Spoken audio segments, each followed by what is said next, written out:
सिद्धि को दिखाना शुरू कर दिया। जब ये जीव गुरु विमुख हो जाता है, नुग्रा कहलाता है, गुरुद्रोही कहलाता है।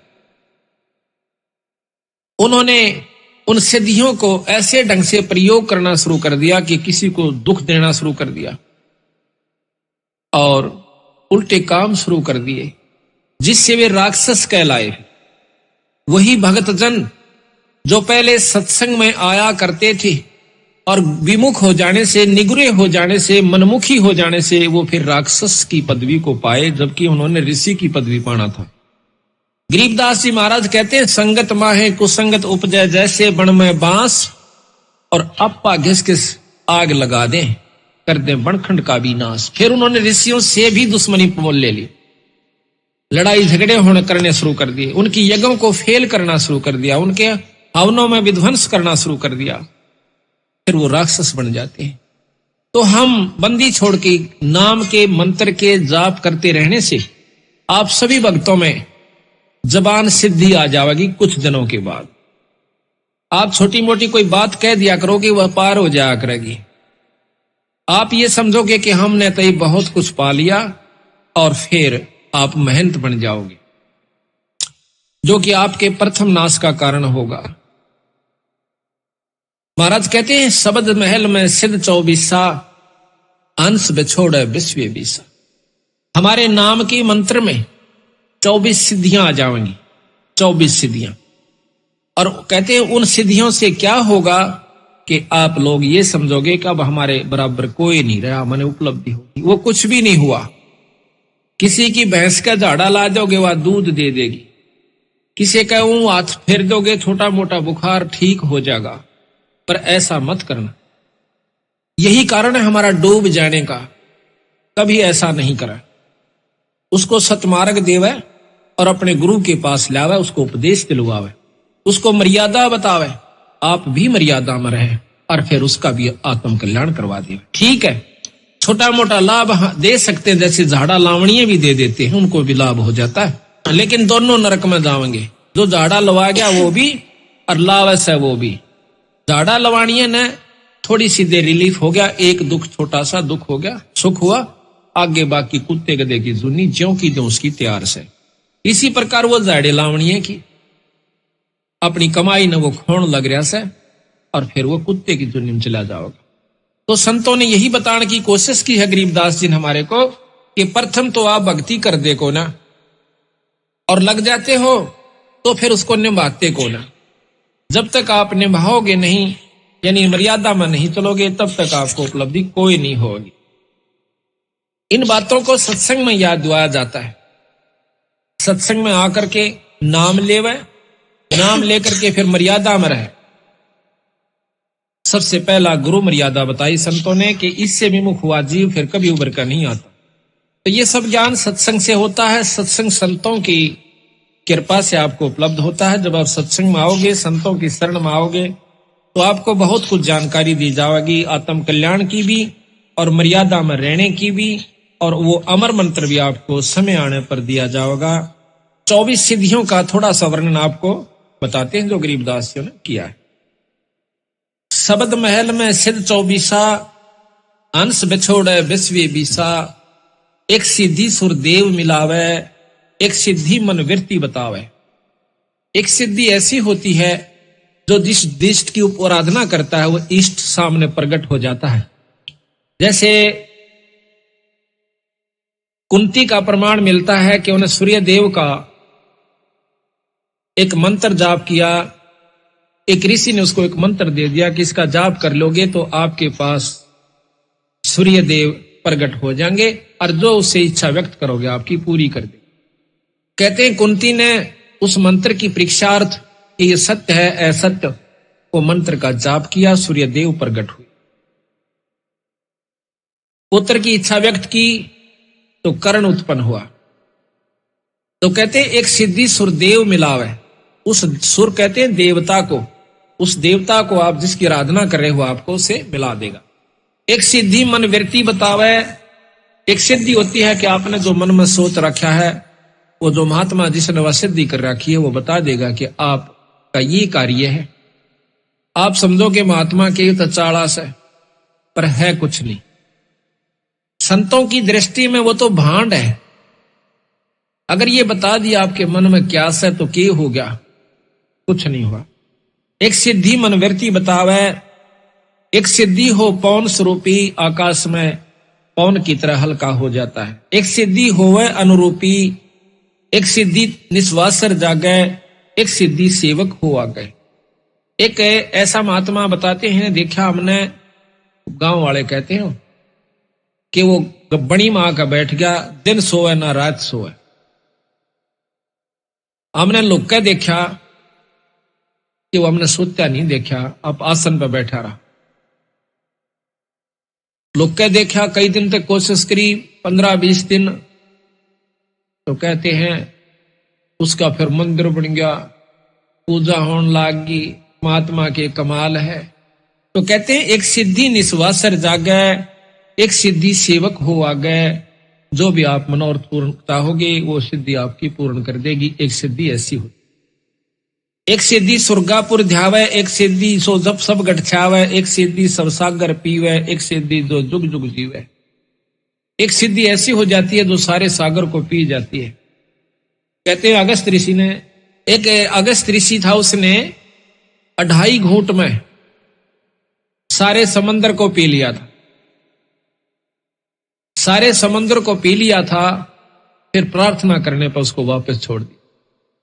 कहते हैं एक सिद्धि सब सागर पीवे, एक सिद्धि जो बहुयुग जीवे।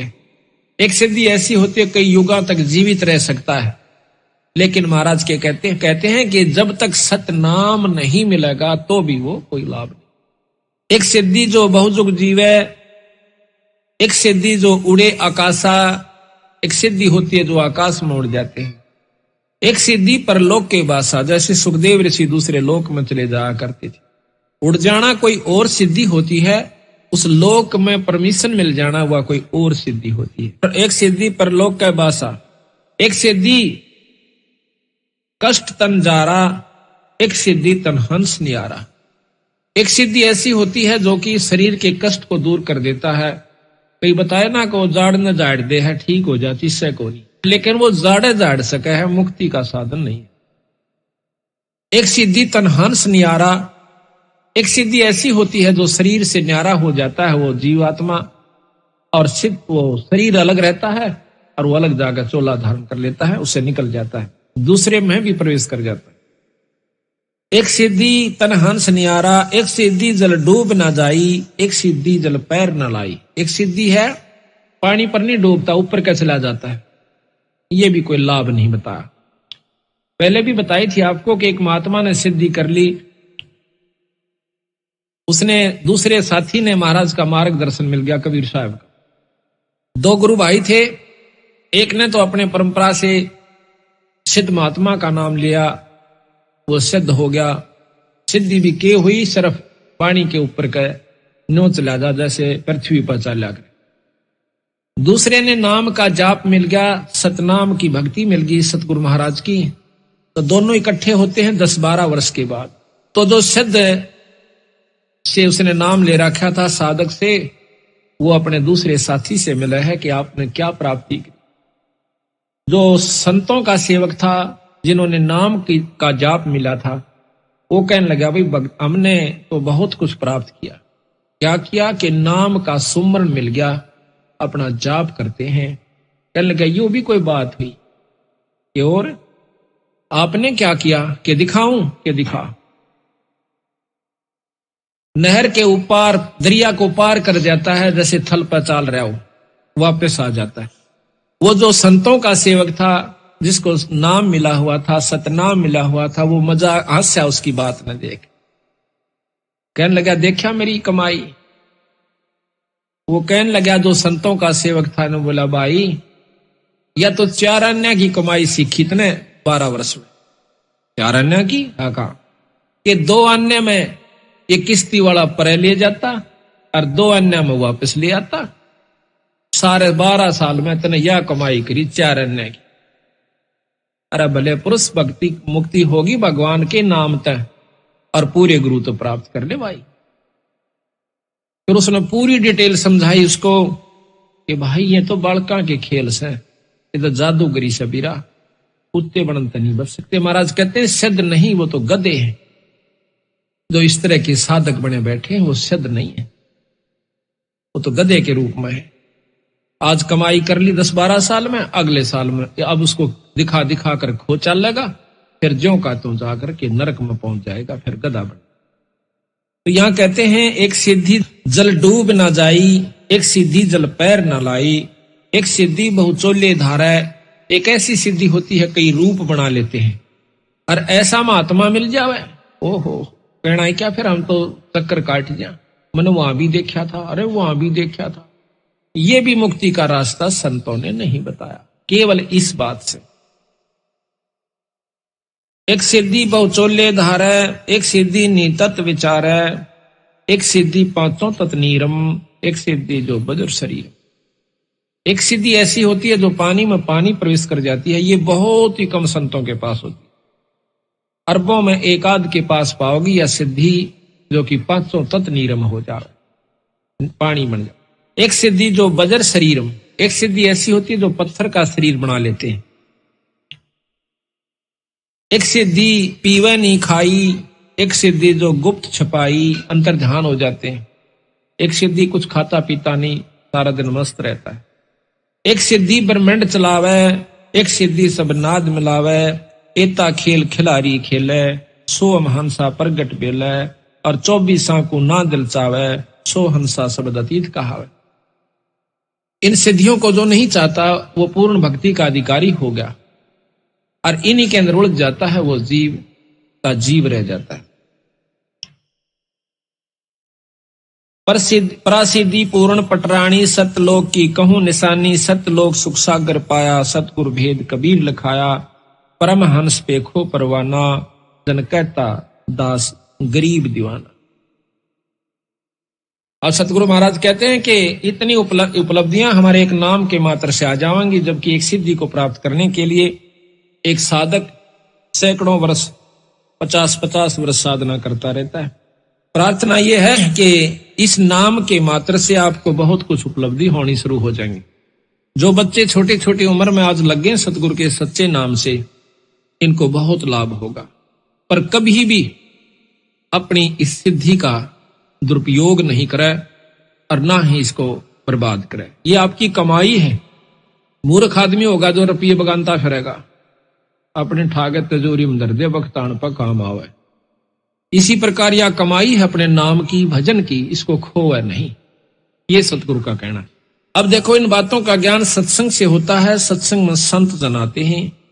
संत की परिभाषा को समझ लेना ही सबसे उत्तम हमारा प्रथम कर्तव्य है, और तभी हम लाभ उठा पाएंगे। हमारे मन में धारणा ये बनी हुई है कि साधु की परिभाषा जैसे कल भी बताई थी, पर थोड़ी थोड़ी एक आध बार फिर बतानी पड़ेगी, क्यों रोजाना नए हंस आते हैं। साधु की परिभाषा ये नहीं है कि लाल कपड़े ही हो जाना और कंठी माला पैर लेना, जटा और लटा रखा लेना, तन पर लंगोटी हो या वस्त्र भिन्न हो या कोई विशेष मुद्रा हो और चिमटा ले रखा हो या धुनिया पर बैठे हो। ये ही केवल संत की परिभाषा नहीं होती, संत का लक्षण नहीं होते। गरीबदास महाराज जी कल बताया था आपको कि जाट थे छुड़ानी के, और हमारे कबीर साहब भी गृहस्थी थे नहीं, और लेकिन उन्होंने गृहस्थ अपना आश्रम निभाकर दिखाया। 2 बच्चों को, मुर्दों को जिंदा किया था, एक लड़की को, एक लड़के को। एक लड़की को, एक लड़के को। एक का नाम कमाल रखा, एक की कमाली रखा, लड़की का नाम कमाली। फिर दोनों का पालन पोषण किया, उनको नाम जाप सिखाया और भक्ति और मुक्ति के अधिकारी बनाए। और ताणी बनकर सतगुरु महाराज अपना काम चलाया करते थे। उस रेजा को बेचकर कबीर साहब परमात्मा अपने घर का गुजारा चलाया करता था, और बाकी जो बच जाता था उसको वहीं पर भंडार गरीबों में बांट दिया करते, संतों में बांट दिया करते थे। उनकी वेशभूषा कोई भिन्न नहीं थी। जैसे आप सामने देख रहे हो, धोती और कुर्ते में टोपी जो कि यूपी की वेशभूषा थी, उसमें रहा करते थे। गरीबदास महाराज भी छुड़ानी के अंदर जमींदार थे। साधारण अपना जो वेशभूषा होती है धोती और कुर्ते की, उसमें रहा करते। हमारे दादा गुरुजी ये भी छावड़े के जाट थे और गोपालपुर में इसको लेना था। गोपालपुर में इनका आश्रम बना हुआ है। इन्होंने कभी लाल वस्त्र नहीं धारण किए। इससे पहले भी हमारे गरीबदास बेख में कोई लाल कपड़े नहीं पहना करता था। कबीर पंथ में भी अभी नहीं पहनते कबीर पंथ में तो, लेकिन गरीबदास पंथ में अब देखा देखी भक्त संतों ने औरों को देखा देखी लाल वस्त्र धारण करने शुरू कर दिए हैं। लेकिन इनकी आवश्यकता भी नहीं है और पहन भी लिए तो कोई बुरी चीज नहीं है अगर नाम सत्य है तो। सतनाम ठीक है और गुरु ठीक है, शब्द शक्ति उपलब्ध हो जाएगी। वस्त्र किसी भी हो, वस्त्र से परमात्मा पाने की कोई भी ये वो नहीं है कि ये इसी के कारण हमें ये पहचान नहीं है परमात्मा इसे पाई हुई है जिसने लाल वस्त्र पहन लिए। परमात्मा के पाने में सहयोग भी कुछ नहीं है लाल वस्त्रों का, किसी भी वस्त्रों का। ये तो सिर्फ शरीर प्रोटेक्शन के लिए, शरीर की रक्षा के लिए होते हैं, गर्मी और सर्दी से बचाने के लिए, और सुविधा हिसाब से बैठन उठन में सुविधा हो इसे वस्त्र पहन लीजिए। तो इसी प्रकार हमारे बंदी छोड़ भगवान ने हमें बताया है कि संत की परिभाषा क्या होती है। संत की परिभाषा है कि वो भगवान की भक्ति करे, सतनाम का जाप करे। गुरु नानक देव आपने देखे होंगे, उनके भी साधारण वेशभूषा जो कि पंजाब के उस समय के वहां के लोग पहना करते थे उसी में रहा करते। और किसी भी संत का आप उठाकर देख लीजिए, बाद में जो जिन्होंने अपनी मर्जी से वस्त्र पहनने शुरू कर दिए, शुरू में बताते हैं कि ये ऐसा प्रचलन चला कि सिद्ध पुरुषों ने जो साधना किया करते थे वो मौन बैठा करते थे और किसी ने बोलना नहीं होया करता था और बीच में छेड़ देते थे। कई भक्तजन उनसे बात करना चाहते थे तो उनको श्राप दे दिया करते थे। अब श्राप देने से भक्तों ने अर्ज करी, हाथ जोड़ने शुरू करे, महाराज ऐसे मत करा करो, हम दुखी हो जाते हैं। कहते थे कि हमें क्यों छेड़ते हैं जब हम साधना कर रहे हैं। तो किसी ने कहा कि आप कोई ऐसे वस्त्र धारण करा करो महाराज कि ताकि न पता चल जाए कि आप साधक हो, ताकि आपको ना छेड़े। तो इन्होंने लाल वस्त्र अपने पहनने शुरू कर दिए। पहचान होगी कि ये साधक है, साधना कर रहा है। उसको कोई नहीं छोड़ता था, ना बोलते थे। अब उसकी दूसरा इसमें फला ये भी है कि उस समय ये गेरवे कपड़े जो है मैले कम होते हैं, सफेद कपड़े ज्यादा मैले होते हैं, वो बार बार धोने पड़ते हैं।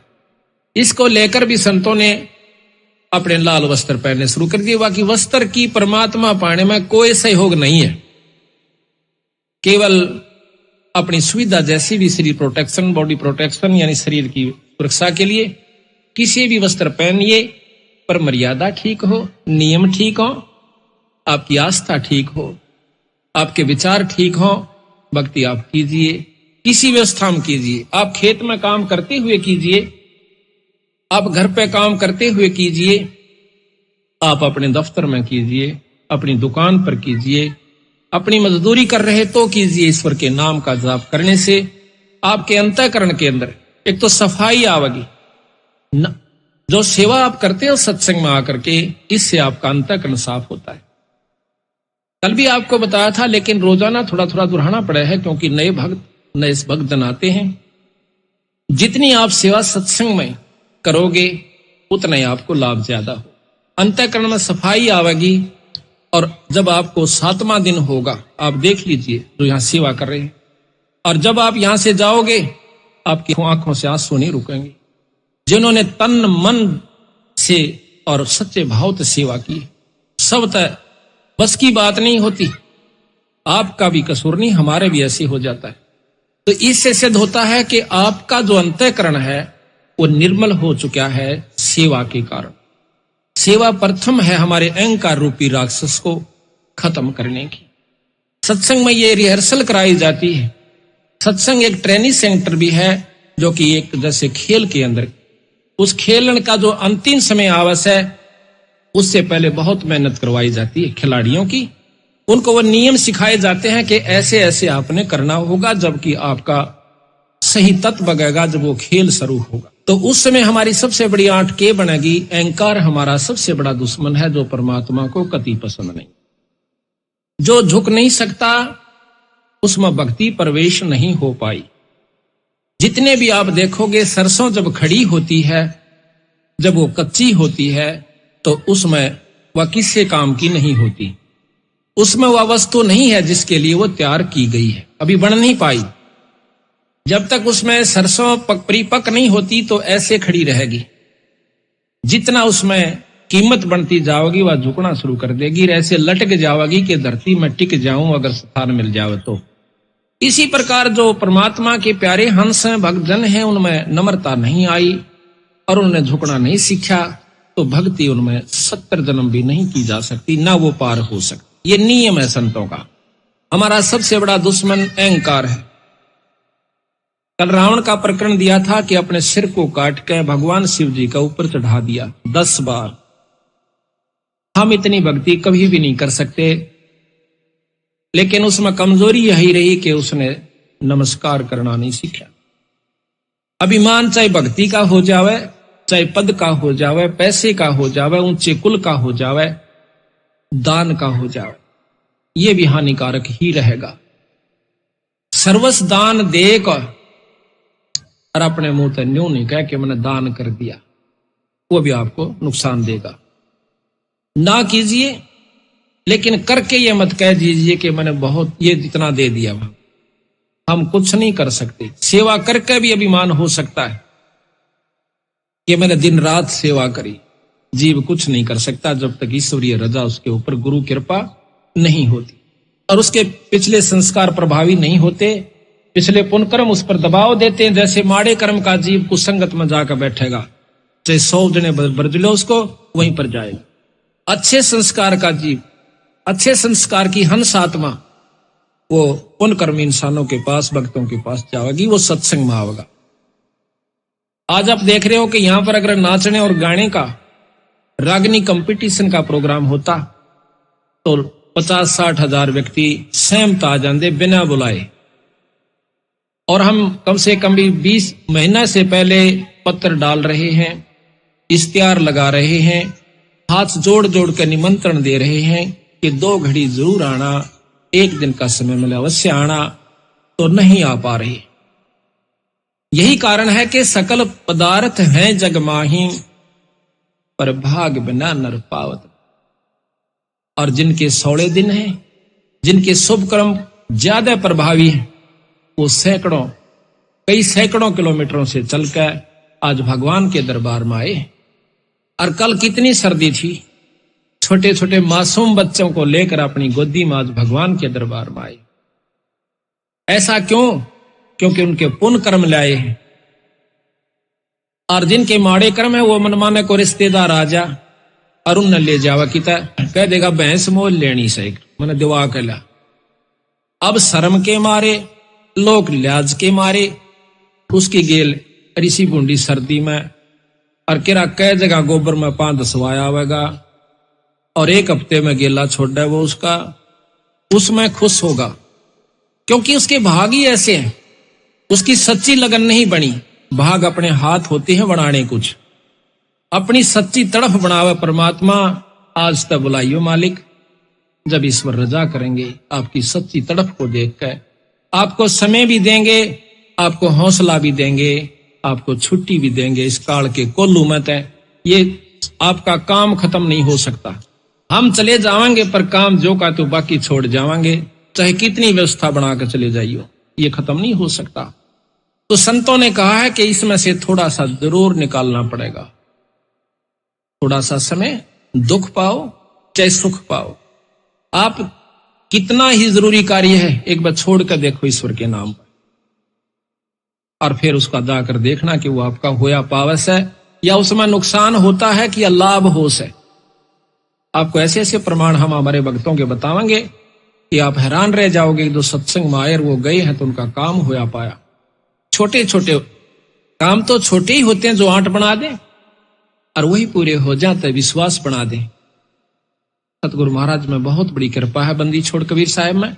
ये अनंत करोड़ ब्रह्मांड के परमात्मा है। अब इनको हम समझ नहीं पाए। क्यों नहीं समझ पाए? क्योंकि हम हिंदू होने के नाते तो अपने 3 लोक के परमात्माओं की गाथाओं में ही हम मस्त रहे। बचपन से वही गाथाएं सुनी, उन्हीं की कथाएं सुनी, उन्हीं के परिचय सुने, उन्हीं के चमत्कार सुने और हमने मान लिया कि ये पूर्ण यही शक्तियां है। फिर उनकी जैसा भी हमने ज्ञान था, उनकी भी अगर हम सतमार्ग से भक्ति करें, सद्भाव से, तो कुछ प्राप्ति, कुछ लाभ वो भी दे सकते। कल भी बताया था आपको, जितनी जिस भी परमात्मा में जितनी शक्ति है उतना अवश्य आपको लाभ दे। किसी देव का आसरा है तो उतना लाभ अवश्य देगा। तीन लोक की परम शक्ति ब्रह्मा विष्णु महेश आदरणीय और पूजनीय शक्तियां हैं। इनकी भी साधना अगर आप विधि और नियम से करते हो तो ये भी आपको उतना अवश्य लाभ देंगे। लेकिन ब्रह्म से ऊपर एक पार ब्रह्म शक्ति बताई। अब इन बातों का ऊपर बहुत विचार करना होगा, जब जाकर के हम इस बात को पकड़ पाएंगे कि ब्रह्म से ऊपर एक पार ब्रह्म शक्ति होती है। क्योंकि ब्रह्म, अगर परब्रह्म कोई ऐसा शब्द आया है तो शक्ति दोष है। आखिर में विद्वान लोग कहते हैं कि परमात्मा एक है, दो नहीं है। परमात्मा एक है। परमात्मा की परिभाषा भी भिन्न है। परम कहते हैं श्रेष्ठ आत्मा, उत्तम आत्मा। परमात्मा विष्णु जी भी हैं, परमात्मा शंकर जी भी हैं, परमात्मा विष्णु भगवान भी हैं, ब्रह्मा जी भी। परमात्मा देवी अष्टंगी माई भी है और परमात्मा निरंजन ब्रह्म भी है, ज्योत निरंजन जिसे कहते हैं। पर इनसे परमात्मा एक परब्रह्म शक्ति है। परब्रह्म से ऊपर एक पूर्ण ब्रह्म परमात्मा है।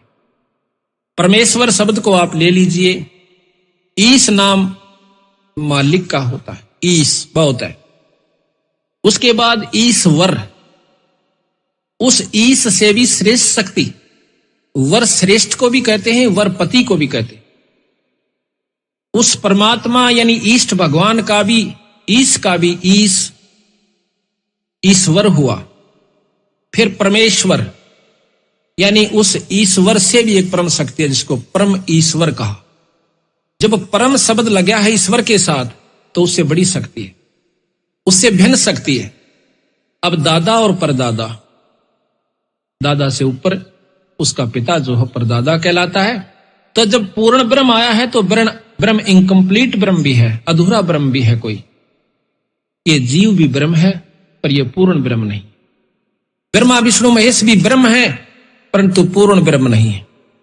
ज्योत निरंजन भी ब्रह्म है पर यह पूर्ण ब्रह्म नहीं, पर हमसे उत्तिष्ठ है, जीव से उत्तम शक्ति के ब्रह्म है। इनसे ऊपर कबीर साहब ने, गरीबदास जी ने बताया कि एक पूर्ण ब्रह्म शक्ति, परब्रह्म से ऊपर एक पूर्ण ब्रह्म शक्ति और है। तो उस पूर्ण ब्रह्म शक्ति को लेकर के हम चलते हैं। उस पूर्ण ब्रह्म भगवान का, सतपुरुष का, जो कि सतलोक में रहता है, उसका हम जाप करते हैं। उसके पाने की विधि भिन्न है। दूसरे साधन जो हम देखते हैं, कोई तप करता है, कोई जप करता है, भिन्न नामों का। सब कहते हैं परमात्मा एक है, परमात्मा का नाम भी एक ही है। बाकी उसके जो विशेषण शब्द और चीज होती है, पर असली नाम जो उसका वो कोई और है। जैसे हम राम राम कहें, राम नाम जपण का नहीं बताया संतों ने।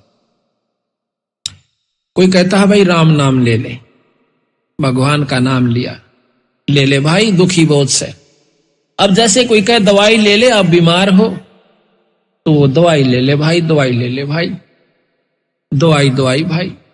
हम राम राम कहें, राम राम भाई, राम राम भाई, कि राम ही राम है, बाकी कुछ नहीं है। भाव ये होता राम कहने का। इलाज जैसे दवाई से होगा भाई, दवाई ले ले भाई। जब हम डॉक्टर के पास जाते हैं, वह दवाई कहेगा, दवाई दे दो जी, काहे की दवाई दो। इसी प्रकार जब आप संत के पास जाओगे, वो कहेगा कि राम नाम दे दो, मने नाम ले भाई। उस राम का नाम अलग है, दवाई का नंबर अलग है, दवाई का केमिकल अलग है। इसी प्रकार जिस भी इष्ट का वो उपासक, इसी प्रकार तन और मन से आश्रित होकर उस बताए गए गुरु के वचन पर डट कर आप उसकी साधना करते हो तो आप भगवान शिव की प्राप्ति कर सकते हो। दर्शन हो जाना कोई बड़ी बात नहीं होती। अब यहां पर इतना लंबा विवरण है इस एक उपलब्धि को पाने के लिए। किसी भी इष्ट का दर्शन हो जाना कोई बड़ी बात नहीं है, लेकिन वह स्थान पाना, अमरत्व पाना, ये अलग भिन्न वस्तु है। कहते हैं 108 जन्म पार्वती माता के हो लिए थे। 108वें जन्म में नारद जी मिलते हैं, कहते हैं हे माई, हे सती जी, आप अभी जन्म और मरण के चक्कर से नहीं बच पाई। वो कहने लगे भाई कि ऋषि जी, जन्म और मरण का चक्कर खत्म हो सकता है? तक हो सकता है। दवाई कहां मिला है? भगवान शंकर के पास, शिव जी के पास। उनके पास एक अमर मंत्र है, अमोघ मंत्र है, जो आपको दे दें, आप नियम से जाप करोगे तो आप अमर हो जाओ। एक बार तो असमंजस में पड़ जाती है कि नारद की बात कुछ जची नहीं। तो नारद जी समझ गए कि माई का भी बात समझ में आई नहीं, ये विश्वास नहीं कर रही। कहते हैं कि आपके 107 जन्म हो चुके, 108वां जन्म हुआ है और आप मर जाते हो। भगवान शंकर जो है आपके रुंड को, सिर को काट कर माला बना लेते। अब उसने सोचा कि वो जो रुंड माला है वो मेरी है, कहां आपकी है? बहुत पछताती है कि ये क्या कारण हुआ कि मैं मर जाऊं और मेरे को जान से भी प्रिय समझते हैं भगवान शंकर। तो नारद ये संभव नहीं लग रहा। तो नारद जी कहते हैं कि अभी तक आप उसको अपना पति समझ रहे हो, आपने उसको परमात्मा नहीं जाना। आप उसको परमात्मा जान के भक्ति करोगे, आपका भाव भी भिन्न होगा, आपके अंदर कसक भी न्यारी होगी। अब इस बात को सुनकर पार्वती के सारे शरीर में शरणाहट उठा। जाकर के जब प्रतिदिन महल में आया करते थे शिव भगवान, तो उसका कुछ और विचार भाव होया करता था, जैसे पत्नी का होया करे। लेकिन उस दिन वो देखा है कि आज तो इसकी आत्मा भिन्न है, चरणों में चिपट जाती है, रोती है पड़कर चरणों में, कहती भगवान मुझ पापनी पर ऐसा कौन सा दुष्कर्म हुआ, मेरे में ऐसी कौन सी कसूर रहा मेरे अंदर परमात्मा, कि आपने मेरे को अपनी आंखों का आगे मरते हुए देखते रहे और आपके पास अनमोल मंत्र है। तो कहने लगे वह शंकर भगवान कि पार्वती, ये तेरे विचार तक हो ना, ये बताइए आपको बताया किसने कि आज मुझे नारद जी मिले थे? ओहो, आंखों से पानी नहीं रुक रहा पार्वती का और कहते मालिक मैं पापनी हूं, मैं नीच आत्मा हूं, अवश्य मेरे से कोई ऐसा गलत व्यवहार आपसे हुआ होगा जिसके कारण आपने मुझे ये मंत्र देने के काबिल नहीं समझा हो। फिर कहते हैं भगवान शंकर उनके सिर पर हाथ रख के कि पार्वती, ये इतनी अनमोल वस्तु है, ये आम व्यक्ति को नहीं बताई जा सकती जब तक ये अधिकारी नहीं हो जाता। गरीबदास जी महाराज कहते हैं कि जब तक सीप का मुंह बंद होता है, से सारा सामन बरस जावे, उसमें मोती नहीं बन सकती। जब उसका मुंह खुल जाएगा, एक बूंद बहुत होती है। अगर आप में या कसक नहीं उत्पन्न होती, चाहे मैं रोज कथा सुना देता, रोज आपको ये मंत्र सुनाता, आपका कोई असर नहीं होना था। आज आपकी आत्मा का वो सीप रूपी मुंह यानी कसक खुल चुकी है। आज मैं ये मंत्र आपको सुनाऊंगा, आप में जगह बन गई है, अब मैं आपको मंत्र। ये लंबा प्रकरण है। फिर उनको वो नाम दिया और पार्वती अमर हुई। उस नाम के जाप किया उसने डट के, और फिर वो पार्वती आज शिव जी भगवान के साथ जितना अमृतव वो दे सकते हैं। देखो यहां ये नहीं भूलना आपने कि वो कितना अमृतव दे सकते हैं। आप पढ़ते हो रोजाना कि दास गरीब दब शिव का ध्यान, भक्ति मुक्ति जिन दीनी दान। इतनी मुक्ति दे सकते हैं जब तक शंकर भगवान से, तब तक पार्वती उनके साथ रहेगी। जब शिव भगवान खत्म होंगे, पार्वती भी मर जाएगी और फिर दोबारा जन्म होगा। ऐसा प्रमाण मिलता है कि कहते हैं 14 इंद्र मर जाते हैं जब एक ब्रह्मा मरता है। एक इंद्र की आयु है कि 288 युग तक जीवित रहता है। 14 इंद्र मरने के बाद एक ब्रह्मा मरता है, 7 इंद्र मर जाते हैं, ब्रह्मा मर जाते हैं जब एक विष्णु समाप्त होता है, और 7 विष्णु समाप्त हो जाते हैं जब एक रुद्र यानी शिव खत्म होता है, शंकर मर जाता है। तो ये प्रमाण मिलते हैं। फिर लिखा है कि जब महाप्रलय होती है, पृथ्वी तत्व को जल तत्व खत्म कर देगा, जल तत्व को अग्नि तत्व, अग्नि को वायु, वायु को आकाश अपने अंदर समा लेगा, और फिर आकाश को ओंकार निरंजन ब्रह्म अपने अंदर समा लेगा, ब्रह्म को पार ब्रह्म यानी अवगित पुरुष अपने अंदर समा लेगा। कुछ युगों समय के बाद फिर ये दोबारा सृष्टि रची जाएगी। फिर इसी प्रकार सतयुग त्रेता द्वापर फिर यह युग और जीव शुरू हो जाएंगे। दोबारा फिर वो जीव रूप में आएंगे, फिर भक्ति साधना करेंगे, फिर अपने लोकों को प्राप्त करेंगे। चाहे राष्ट्रपति का लड़का हो, स्कूल में आना पड़ेगा और उसने अपनी वो साधना, वो भक्ति यानी वो शिक्षा प्राप्त करके वो उस पोस्ट को प्राप्त कर पाओगा, अन्यथा नहीं। इसी प्रकार यहां पर इन परमात्माओं ने भी आना पड़ा, फिर भक्ति करी और फिर यहां पर ये देव ऋषि पैदा करके ये अपने लोक में चले गए। तो इसी प्रकार सतगुरु महाराज ने हमें बताने की कोशिश की है कि हम कहां ला रहे थे बात को, कि अहंकार रूपी राक्षस हमारा सबसे बड़ा दुश्मन है। हाँ, तो दर्शन हो जाने मात्र से, क्योंकि पार्वती तो 168 साल उसके साथ रही, युग जन्म 107 जन्म तो पूरे व्यतीत करके गई, वह शिव जी भगवान के साथ रही, दर्शन भी किए, सारे काम हुए, पर मुक्ति नहीं हुई। मुक्ति स्वघोग अमोघ मंत्र से होगी, उस नाम से होगी, अगर वो उस संत के पास उसका होगा। तो कहते हैं, तो इसमें जो हमें किसी भी इष्ट की हम साधना करते हैं, प्रथम हमारे 8 जो बनती है वो अहंकार की बनती है। रावण के अंदर अहंकार इतना था कि उसने नमन करना नहीं सीखा, भक्ति खूब करी, दान भी किया, तप भी किए, सिर भी चढ़ा देना कोई बच्चों का खेल नहीं है। पर सिर चढ़ाना कोई काटन तय मतलब नहीं है, संतों का सिर चढ़ाना झुका देना, और गुरु की आज्ञा आवही, गुरु की आज्ञा जा, कहे कबीर सो संत है, फिर आवागमन नशा। यानी गुरु को बहुत महत्व दिया सतगुरु महाराज।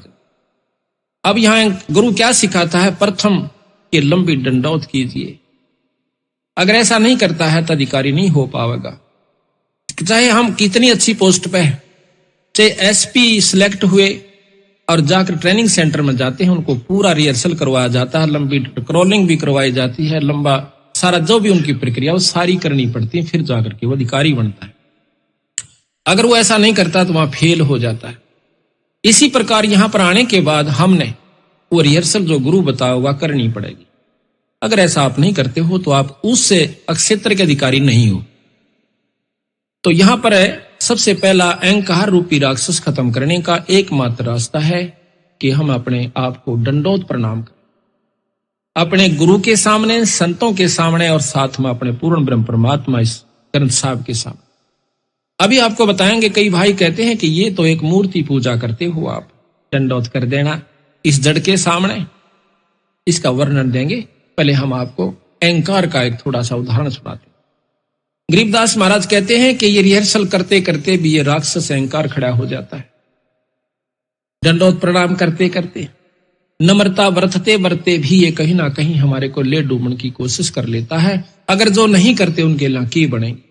एक अजाजील नाम के बहुत बड़े साधु हुए, संत, उनके गुरु ने बताया कि बेटा साधना करा कर और बंदगी किया कर, बंदगी से एक यज्ञ का काम करती है, एक यज्ञ प्रणाम की होती है, प्रणाम करना भी एक यज्ञ में आ जाता है। कहते हैं उसने 11 अरब बंदगी करी जब वो विष्णु धाम में जाता है, क्योंकि विष्णु का उपासक उनका संत। विष्णु धाम में जब जाते हैं तो वहां जाकर के क्या देखता है विष्णु भगवान के, भाई छोरे ने कमाई बहुत करी पर इसकी परीक्षा ले। कहता है आओ संत जी। भगवान विष्णु कहते आपने तो बहुत ज्यादा कमाई की। कहा महाराज बहुत हुई। भाई एक काम करें, क्या कि आप अपनी शक्ति से एक मनुष्य बनाइए। कि मैं बना सकता हूं? आप बना सकते हो। कैसे? आप कहो कि मनुष्य भव है। उसने फट कहा मनुष्य भव है। एक 16 साल का जवान लड़का बहुत खूबसूरत और बन जाता है और साथ में खड़ा हो जाता। कहता अजाजील तेरा परम साधन है कि आप इसको नमस्कार कीजिए। अब अजाजील हैरान हो जासे कि इसको मैं दंडौत करूं, ये तो मेरा पैदा किया हुआ से, ये तो मेरा पुत्र हुआ, मैं नहीं करूंगा। अब विष्णु भगवान ने सोचा या इसकी करी कराई कमाई खत्म होने लग रही से बेचारे की। कहने लगा बेटा नमस्कार करना चाहिए। बहुत उदाहरण दिए। कहते हैं कि मेरे भृगु ने लात मारी थी, मेरा के बिगड़ गया रहे। नम्रता नहीं खोनी चाहिए, संत ने संतता नहीं छोड़नी चाहिए। क्या तेरी कमजोरी से अजाजील? अब कुछ भी को महाराज, ये भाषण में बहुत सुन रहा, ये प्रवचन मैंने गणे सुन रहा। ये अहंकार रूपी राक्षस अंत समय में भी खड़ा हो गया, जबकि उसने इतना अभिमान, इतना नम्रता पूर्वक इतनी बंदगी की थी। भगवान विष्णु ने सोचा कि इसकी करी कराई कुमाई जाओ बेचारे की। एक ऐसा द्वार बना हुआ था जिसमें झुक के जाना पड़ता था दूसरी तरफ में। उस लड़के को कहा कि आप परे चले जाइए। वो लड़का परे चला गया। कहने लगे आजा अजाजिल, इधर घूम का आते हैं, स्वर्ग दिखाऊं तुम्हें। अजाजिल विष्णु भगवान समेत मुकुट और चक्र सुदर्शन के ऐसे नीचा होकर के गर्दन झुका के और परली तरफ चला जाता, पर अजाजिल नहीं झुकता। कहने लगा मैं जानू हूं तू छलिया है, तेरे छल में को नहीं आऊं। अब वहां पर वो अहंकार इतना आकड़ गया, अब क्या करे। वो चाहते थे कि यू एक बार न्यू भी करके निकला मैं फिर भी इसने पास कर दूंगा, पर नहीं हो पाता। कहता जा बेटा तेरे कैसे 300 कूतरू आओ यहाँ पर और गधे की जुन्नी में जा। वहीं पर महाराज कहते हैं अजाजिल की बंदगी पल मां ही बहाई, एक पल में वह करी कराई कमाई उसकी सत्यानाश हो गया। तो इस प्रकार जब हम करते करते भी इतना अहंकार हमारे अंदर हो सका है, जो ना करते उनके लाके बनेगी, ये आप विचार कर लीजिए। तो हमने इस 5 तत्व के पुतले को 5 तत्व का ही जानना होगा। हम इसको शरीर मान बैठे, हम इसको अपना नाम देकर के संबोधित कर रहे हैं कि मैं वो हूं, पर हम ये है नहीं जो हमने दिख रहा है। ये 5 तत्व का पुतला माटी का है और माटी में मिल जाएगा। समय दूसरी बात से कब आवश्यक। कबीर साहब कहते हैं कि साथी हमारे चले गए, हम भी चालन हारे, भाई कागज में बाकी रही तात लागरी वारे। साथी हमारे चले गए, हम भी चालन वाले से, पर हमारे कागज में बरहरी से थोड़ी बहुत कमी, आप अभी अड़त गोली हो जाएंगे। तो जब जाना यहां से और फिर कमाई नहीं बनी तो भाई कोई फायदा नहीं, यहां पर चाहे चक्रवर्ती राजा होकर चला जा। गरीबदास जी महाराज कहते हैं पृथ्वीपति चकवे गए जिनके चक्र चलंत, रावण श्री के कौन गए इसे जालिए अनंत। जिन्होंने सतमार्ग नहीं पाया, जिनको पूरा गुरु नहीं मिला और सच्चा मार्गदर्शन नहीं हुआ और डट कर भक्ति नहीं बनी, तो कुछ काम नहीं आओगा। यहां पर चाहे सारी पृथ्वी पर राजा होकर चला जा। गरीबदास जी महाराज कहते हैं कि अगम निगम को खोज ले तू बुद्धि विवेक विचार, उदय अस्त का राज मिले तो बिना नाम बिगार। उदय अस्त जहां से सूर्य उदय हो और अस्त जहां छिपाए, अर्थात सारी पृथ्वी का राजा भी हो जाए, अगर भक्ति नहीं बनी तो ये राज भी बेगार होती है। बेगार को बहुत अच्छी तरह समझते हो, जिसमें अन्ना एक मिलानी डोड़ गणी हो, उसको बेगार कहते। तो इसी प्रकार संत आकर के हमें बार बार समझाने की कोशिश कर, जैसा आपको सबसे पहले बताया था कि ये संतों की कृपा से हमें ज्ञान होता है और गुरु का इसमें सबसे बड़ा महत्व सतगुरु महाराज। प्रथम तो हम भक्ति मार्ग पर लगते नहीं, और लगते हैं तब मनमुखी हो जाते हैं। मनमुखी होने तब बात नहीं बनती। अभी आपको बताया था कि जो साधक थे वो मनमुखी हो गए, वो राक्षस बन गए। अपने हिसाब से साधना करनी शुरू कर दी, अपने हिसाब से चलना शुरू कर दिया, जिसके कारण वो अपनी भक्ति को भी नष्ट कर गए और अपने आप को सत्यानाश करके चले गए। उस समय उनको महसूस नहीं होता, उस समय तो वह नहीं सोचते हैं तू बहुत कुछ कर रहा है। तो इसी प्रकार हम आपको विशेष रूप से समझाने की कोशिश करेंगे, क्योंकि हमारा कोई स्वार्थ नहीं है आपसे, परमार्थ जरूर है। हमने इस बात का पता चला तभी हम इस मार्ग को अपनाया और इस रास्ते को अपना करके चले, और जिसका परिणाम यह हुआ कि आज 10-15 हजार भक्त आत्माएं जो कि कति नरक में डूबी हुई थी, आज सतगुरु शरण में आकर आज उनकी फुलवाड़ी सी खिली हुई से सारे परिवार की। दारू छोड़ दी उस परिवार ने, हुक्का तमाकू सिगरेट छोड़ दिया। जिनके माता पिताजी आकर के दारू पी के आया करते थे और बच्चे कोना में लुक जाया करते थे, उसकी मां ने कुट्या करता था, बच्चे आगा जंग उनका बेराना कित थप्पड़ मार दिया करता, होठ सूज जाया कर। पिता ने आकर अपने बच्चों को छाती के लगाना होता है, वो दुष्ट आत्मा उनको कुट्या करते थे उस पानी को पी करके, कड़वे पानी को पीकर। आज उस परिवार में वो बच्चे इतने सुखी और प्रफुल्लित हैं। आज ये देख रहे हो छोटे छोटे बच्चे, ये तो टेलीविजन आगे भी नहीं बैठ सकते इतनी सावधानी से जितने के आज यहां बैठे हुए। क्यों बैठे हुए हैं कि इनके पिछले संस्कार बहुत ही अच्छे हैं, जो कि ये सत्संग में आकर के इतनी सावधानी से सुनते हैं। हमने यहां रोहतक में सत्संग किया 6-6 घंटे, ये छोटे छोटे बालक में बैठे रहा करते थे, एक मिनट भी ये उठ करके कहीं नहीं जाया करते थे। इनसे पता चला कि पिछले ऋषि हैं, ये पिछले संत हैं, जो कि ना कि यहाँ गाना है, ना कोई बजाना है, ना कोई टेलीविजन या कोई रिक्रिएशन का ऐसा साधन है जिससे कि आकर्षित होकर बैठे, पर इनकी आत्मा में वो कसक है, पिछला जो जन्म का संस्कार है वो प्रभावी है, जिसके कारण ये आज यहाँ पर बैठ करके और बड़े आदर से सुनते रहते हैं, बड़े ध्यान से सुनते। महाराज भी कहते हैं कि कबीर कमाई अपनी कभू ना निष्फल जा, सात समुद्राड्य मिलेगा हुआ। ये पिछले जन्मों से भक्तात्मा भजन करती हुई आ रही है। जिसने आज 60 साल का हो लिया रीबता, इन्हों सोची भी नहीं है कि भक्ति करया करें, उसने अभी तक भक्ति रूपी नाम रूपी बीज बोया भी नहीं सै। इसी युग में भी चौथा युग में आ चुके हैं, और जिन्हों के बचपन में नाम मिला है इन भक्तात्माओं के, इन बच्चों को, तो इनके पिछले युगा युग के संस्कार, युगा युगा की भक्ति भी जिन्होंने बो रखा है, और इनका ये सफल करके चले जाओ।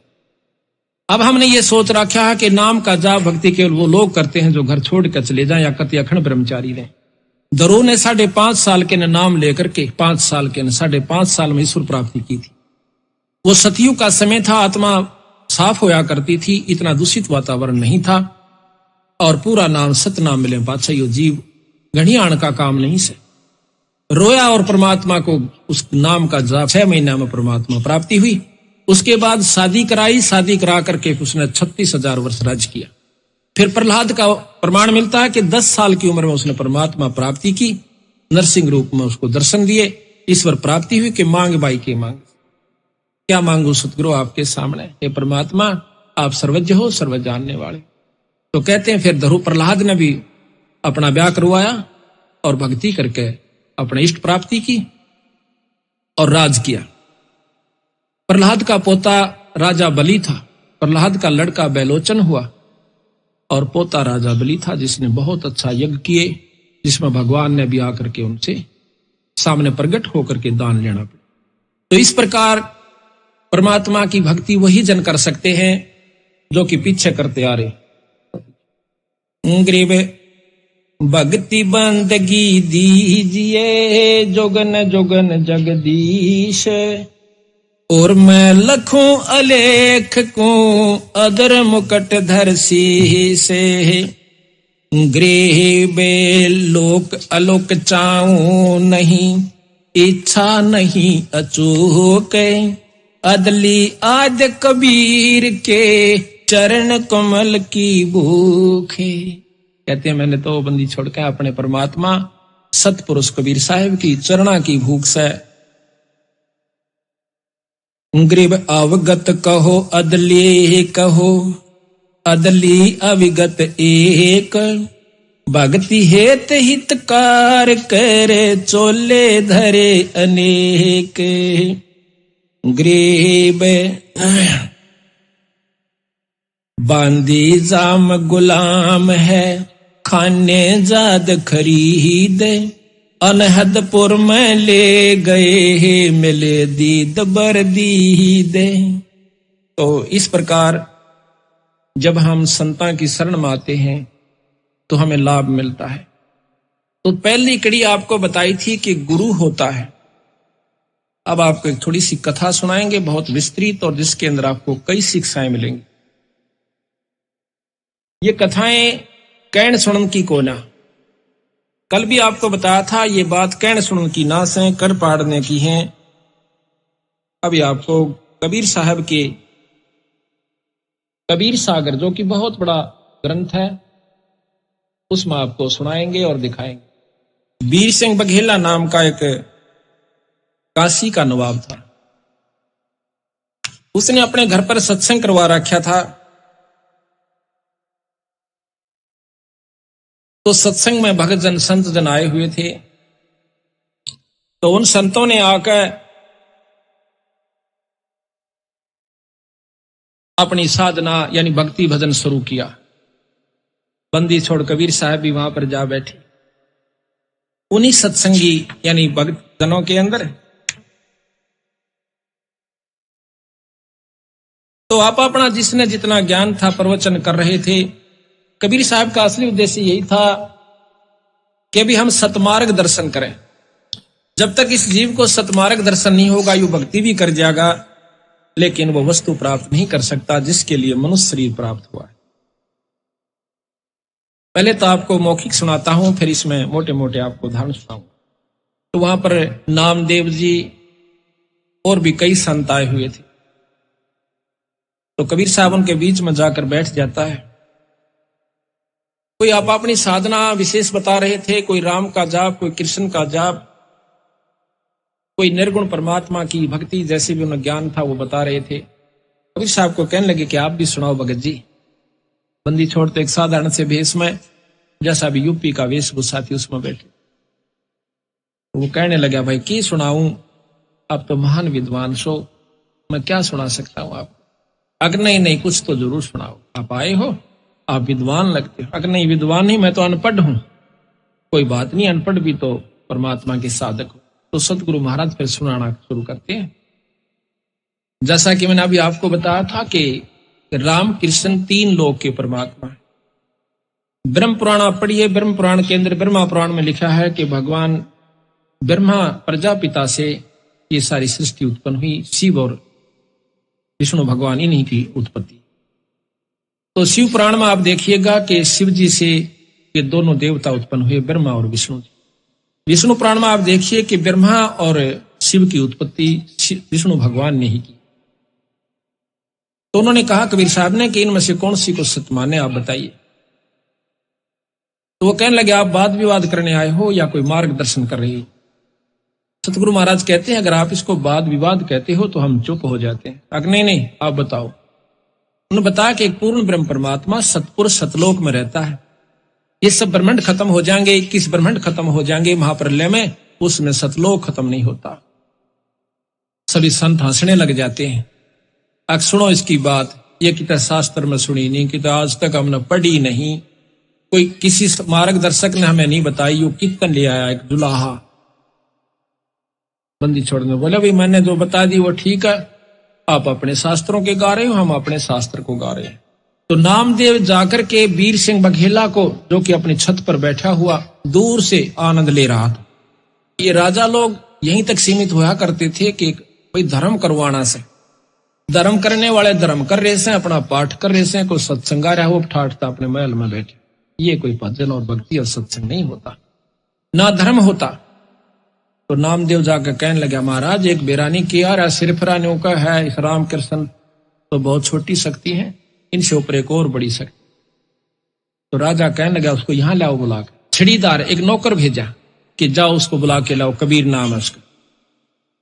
वो छड़ीदार यानी वो सेवक जाता है, कबीर साहब को कहता है कि आपको राजा याद करे। कबीर साहब कहने लगे भाई ना तो मैंने राजा की आवश्यकता, ना मैंने दान धर्म कोई उनसे उपासना, वो क्या नाम है धन उपार्जन करना। हम तो भाई 2 रोटी दाल रोटी खाने वाले से कि तो मिल जा ठीक से, अगर गरज है तो राजा यहां आ जाओ। अभी यहां पर यह नहीं समझना कि कबीर साहब ने अभिमान किया, अभिमान तोड़ने के लिए किया। राजा को जाकर छड़ीदार ने और 2 बात फालतू लगाई कि महाराज वो तो आपकी बात भी नहीं सुनता, कहता यहां आ जाए अगर उसको गरज है। राजा कहने लगा नामदेव भी चढ़ गया, देखा जी। राजा कहता है कि नामदेव वो संत है, कोई भांड होंदा ना भिखारी, राजा बुलावे और संत ना आवे। ने सोचो मेरा ना जोड़ी भर देगा, तेरी बात जाता, लेकिन उसने देखा भी नहीं हमारी तरफ। मैं चलूंगा भाई। तो अपने घोड़े हाथी सजवा कर और आता है सज दज कर। कहते हैं कबीर साहब के धर्मदास जब राजा नजदीक आया तो मैंने एक सिद्धि दिखाई, जमीन से 1.25 हाथ ऊपर अपना आसन कर लिया। 1.25 हाथ ऊपर मैं जैसे जमीन पर नहीं हूं, 1.25 हाथ ऊपर बैठा हूं। राजा इस क्रिया को देख कर एकदम अचंभित हो जाता है, आकर के लंबी दंडौत प्रणाम कर, फिर उनसे ज्ञान पूछता है। ज्ञान पूछ करके फिर हम उसको बताया, वो बहुत प्रभावी होता है। कहता है मुझे नाम दे दीजिए। कहने लगा भाई चलो कोई बात। घर चले जाते हैं, उनको उपदेश दे दिया, सारे परिवार ने नाम लिया। नाम लेकर के जब उसने 2-4 साल हो गए अपनी भक्ति करते हुए, एक दिन फिर बंदी छोड़ जाते हैं। बहुत कुछ बातें चली तो कहने लगा महाराज मेरी भक्ति अब बहुत होगी। अगना बेटा अभी तो शुरू भी नहीं हुई है कि हैरान रह गया वीर सिंह कि महाराज 4 साल हो गया, आपने मेरे को नाम भी दे रखा, सार नाम भी दे रखा। बेटा, नाम और सार नाम कोई और चीज है, आपको सार शब्द और बताना है। वो कहने लगा महाराज वो सार शब्द कैसा होता है कि बड़का खेल को नहीं, कि यू ऐसे बताने का हो से। कहते अति अधीन दीन हो प्राणी, जाको कहिए या अकथ कहानी। एक सार नाम, पहले सतनाम होता है, फिर सार नाम होता है, फिर सार शब्द होता है। जब तक सार शब्द गुरु से नहीं मिलेगा तब तक वो जीव भी मुक्त नहीं हो सकता। इतनी लंबी प्रक्रिया इस काल से छुटवाउन की सतगुरु महाराज ने बताई, और हम इसको बच्चों का खेल सकते। तो महाराज मैंने सार शब्द दे दो, ताकि इसीलिए आया। एक काम कीजिए कि क्या महाराज, आपके गांव में, आपके नगर में एक ब्राह्मणी रहती है, विधवा, और उसके पास एक धोती है, उसको ले आइए। और क्योंकि मुझे धोती एक साफ कपड़े की आवश्यकता पड़ेगी जब मैं आपको नाम दूं, और धोती भी वो लाना जो उसने अपने आंगन में एक कपास की बाड़ी के पौधे बोए, कपास के उस बाड़ी के अंदर, और उस कपास के पौधों को गंगा जल से अपने सिर पर मटके ला के सींचा, और सींच के उनको तैयार किया। तैयार करके अपने हाथ से काट के, यानी उसको लोडा, फिर काटा, काट करके वह धोती तैयार कर रखी है, वो लाना। अकाछा मारो ने सोची को एक आध गांव ले लेगी, गणा करेगी तो पर ले आऊंगा महाराज, पर नाम सार शब्द में लगा जब तुझे ये ले आओ। अब वो वीर सिंह बघेला अपने सर्वेंट नौकर को लेकर के 5-7 सिपाहियों को जाता है, जाके बता दिया कि महाराज आ रहे हैं। उसने आसन दे दिया, बिछा दिया, दूध का लोटा भर के लाई, महाराज दूध पी लो।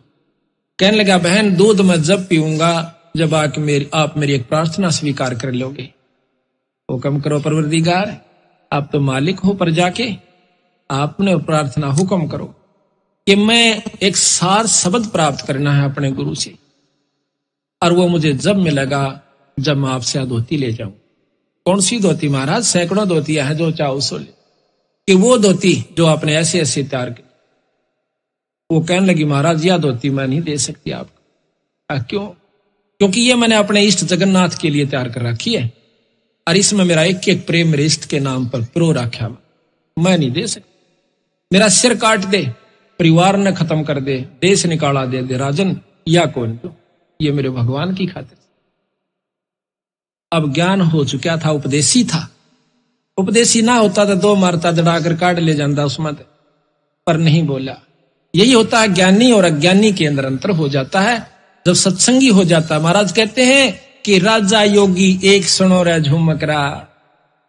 जिसके घर में, जिसके अंतःकरण में तत्व भेद हो जाता है, उसमें राजा में और योगी में कोई अंतर नहीं रहता। तो उस समय मायूस होकर बोला बहन मेरे खोटे कर्म से बहुत दुष्ट आत्मा सु मैं। प्रथम तो राम नाम की सोचो नहीं था, और ये सोची है तो मैंने अब फिर मेरा जीवन अधूरा रह गया। आंखों में आंसू भरे आया और उठकर चल पड़ता है। आके बंदी छोड़ से कहता है सतगुरु महानीच आत्मा सु मैं। क्या बात हुई भाई? कि महाराज ऐसे ऐसे उसने कहा कि ये धोती मैं अपने इष्ट के लिए तैयार कर रखी है, मैं आपको नहीं दे सकती, चाहे सिर काट दो। बंदी छोड़ महापापी जीव सो हो सकता है इसी जन्म में फिर सूत बैठे। ऐसे कर बैठ जाता मायूस होकर सतगुरु के चरणों में। बंदी छोड़ कहते हैं कि ये शर्त मैं अपनी वापस लेता हूं भाई, पर थोड़ी सी एक मदद और कर दे। क्या?